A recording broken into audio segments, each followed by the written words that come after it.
80 years after Adolf Hitler's murderous reign, the horrors he created continue to astonish. These lesser-known facts about the Nazi dictator shed light on the depth of his evil.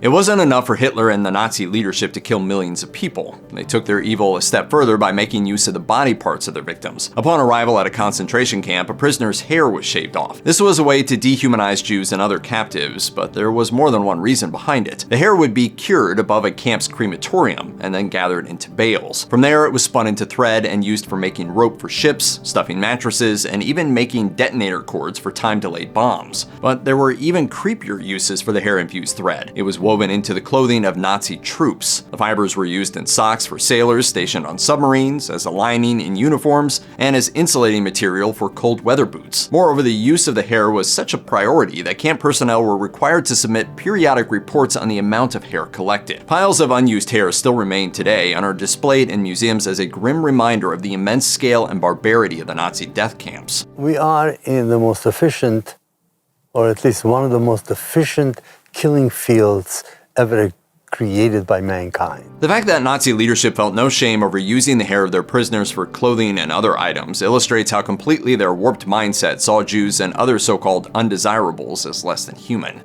Hitler didn't just rely on physical torture in Nazi concentration camps, but psychological torture as well. One of the most gut-wrenching examples of the latter was forcing slave laborers to sing and dance for the guards' entertainment, as revealed in Music and Torture and Nazi Sites of Persecution and Genocide in Occupied Poland. In the paper, one former prisoner recalled how the Nazis forced women to sing while they executed male prisoners, many of whom were their friends and family. The survivor remembered the scene punctuated with the sound of gunshots intermingled with the melodies of the forced songs. I remember singing Madame Butterfly at 3 o'clock in the morning for a bunch of SS who were very tired of killing people. Songs were often a daily ritual as part of the afternoon roll call. This meant prisoners would sing and dance after spending the day completing tasks such as cleaning blood off gas chamber walls or sorting through the clothing of dead Jews. One survivor is quoted saying, "I am aghast. They kill people there, in the chamber, and we are to sing." Worse, many of the songs were written specifically for the prisoners and included lyrics that cruelly mocked their fates. At Treblinka, an extermination camp that killed around 925,000 Jews and an untold number of Poles, Roma, and Soviet POWs, prisoners were forced to sing an anthem with the lyrics, "Because our fate is Tarara, that's why we're in Treblinka today, and sent here for this short time."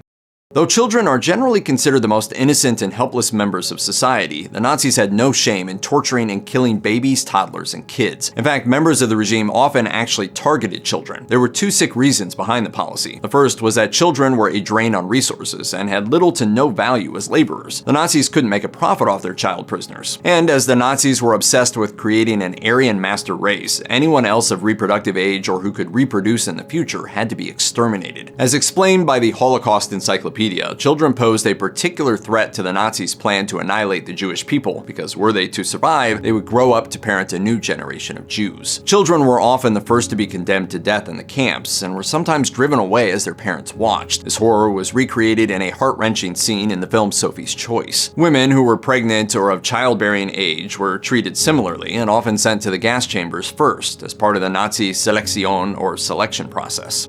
One of the most striking facts of World War II is that Hitler decided to prioritize killing Jews and other prisoners over saving Germany. Professor Jordan Peterson pointed out that when they realized they were losing the war, the Nazis diverted troops and resources from the front lines to execute the final solution. Leadership would have to have questioned the value of continuing to exterminate prisoners while suffering defeat after defeat on the battlefield. The controversial Peterson added that the logical move would have been to keep as many prisoners alive as possible for slave labor in the support of the Third Reich. Peterson laid out the two options facing German commanders, saying, "You can suspend your strategically unnecessary demolition of people, win the war, and then pick it up afterwards. Or, while you're losing, you can just accelerate the mayhem even though it's counterproductive." But even though pausing the murder of concentration camp prisoners might have helped the Nazis temporarily stave off defeat, Hitler and the other Nazi officials decided that their hatred of Jews and other non-Aryan people trumped their desire for victory. It was a pathologically evil decision.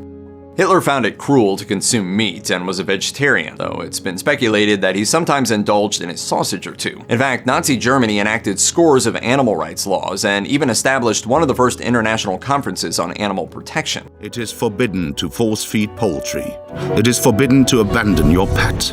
German schools were required to have curriculums focused on the humane treatment of animals, and medical researchers were severely restricted when it came to animal testing. Meanwhile, scientists in concentration camps performed gruesome human experiments without issue. It gets worse. The Nazi Party was the first governing body in the world to pass laws to protect animals used in film, and animal abusers were sentenced to up to 2 years in prison if found guilty. Heinrich Himmler, the mastermind of the extermination camps, even asked his doctor and avid hunter, "How can you find pleasure in shooting from behind at poor creatures browsing on the edge of a wood? It is really murder." In his manifesto Mein Kampf, Hitler admitted that he would give some of his food to mice if they looked like they were hungry. It's hard to fathom how Hitler and the Nazi regime were able to fret about the ethics of horse racing, yet were monstrous enough to encourage horrors such as throwing babies directly into ovens.